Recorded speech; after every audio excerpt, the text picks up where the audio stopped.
Very good morning, dear students. I am Pratima Sharma, your science teacher. Today, we shall be studying about microorganisms used in making medicines to cure diseases. Whenever you fall sick and go to the doctor, he gives you some antibiotics, right? Now, what are these antibiotics? These are medicines which are very powerful and can kill or stop the growth of disease-causing microorganisms in our body when used in form of capsules, tablets or injections. So, the first form of microorganisms which are used in making medicines are termed as antibiotics. Some microorganisms such as bacteria or fungi are used for the production of antibiotics such as tetracycline, streptomycin and chloramphenicol. It was actually the scientist Alexander Fleming who discovered penicillin. Now, penicillin comes from a species of mold called Penicillium. Diseases commonly cured by antibiotics are cold and flu, bronchitis, sinus infections, sore throat, etc. Antibiotics are also given to cure animals, poultry, or plants suffering from various microbial attacks. The second kind of microorganisms used in making medicines are vaccines. A vaccine is actually a special type of medicine, which is used to create immunity in our body that helps in preventing diseases. Diseases such as tuberculosis, cholera, smallpox, polio, and hepatitis. Actually, vaccines help in the production of antibodies in our body. Now, some microorganisms are also harmful to us. So, let us study about the harmful effects of microorganisms. The first harmful effect is food poisoning. Some bacteria and fungi decay our food, spoil our food. They produce toxic substances in the food and cause food poisoning. If such food is consumed by us, so we have serious ailments such as stomach disorders, dysentery, vomiting, and even sometimes a person can die. The second harmful effect is human diseases caused by microorganisms. Now, it's a vast topic. Some microorganisms cause a large number of diseases in human beings. Now, these disease-causing microorganisms are termed as pathogens. What do we call them? We call them pathogens.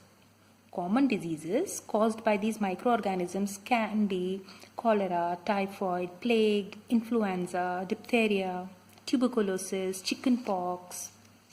Okay.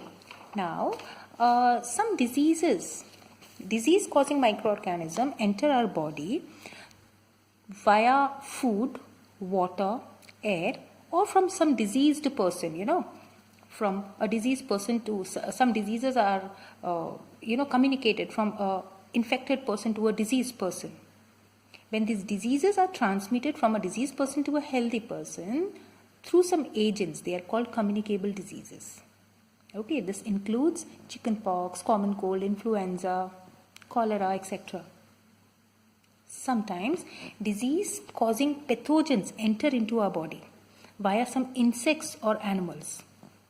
Not directly through the person's contact, but through some disease-causing agent. Such insects and animals are called carriers of the disease. Now, mosquito is a carrier of malarial parasite. When a female Anopheles mosquito bites a patient suffering from malaria, it carries the malarial parasite. When it bites a healthy person, it injects the parasite into the person's blood. Thus, a healthy person gets infected with that mosquito bite and starts suffering from malaria. Now, another species of Aedes mosquito causes dengue and chikungunya as well, right? Now, an organism that carries a disease without actually developing the disease is called a vector. Now, we have two things, carrier and vector. Now, when a mosquito carrying the dengue fever virus bites a healthy person, the virus travels through the person's glands. Okay, now once in the glands, the virus multiplies and can enter the bloodstream. Dengue fever is not contagious, which means cannot be passed from one person to another directly. It has to travel through a vector only. Now, another carrier of disease-causing germs is a housefly.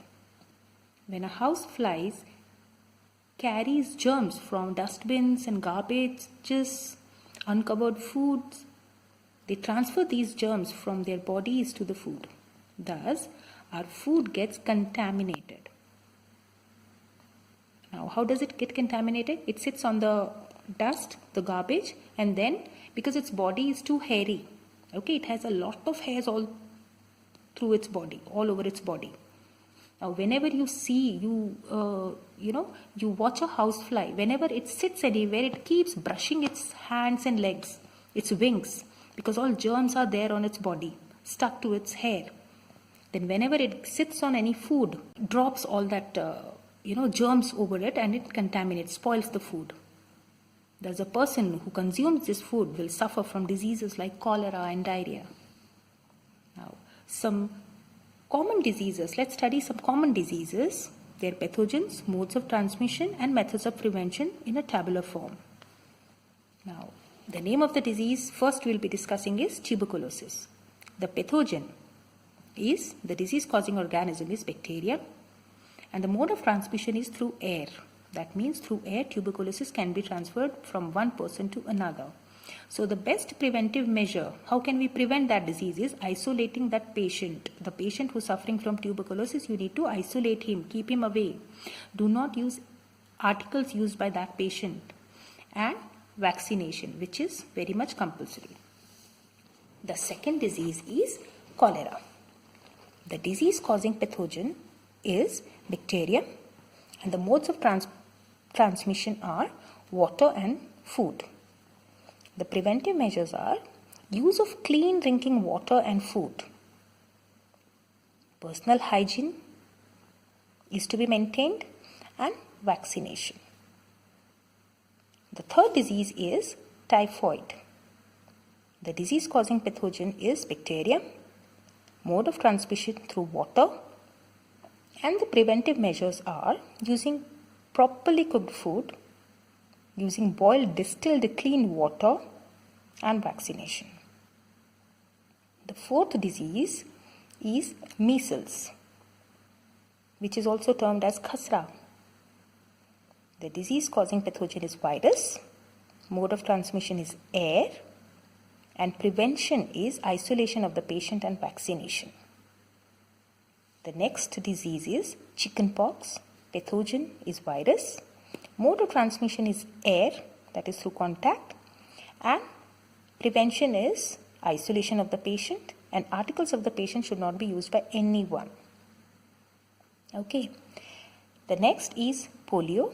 The disease-causing pathogen is virus, mode of transmission is air and water, and the preventive measure is vaccination. Similar is the same is the condition with hepatitis B. Now in hepatitis B also, the disease-causing organism is virus, the mode of transmission is air, and the preventive measures are vaccinating that particular patient. So dear students, that's all in this session. Stay healthy and stay blessed.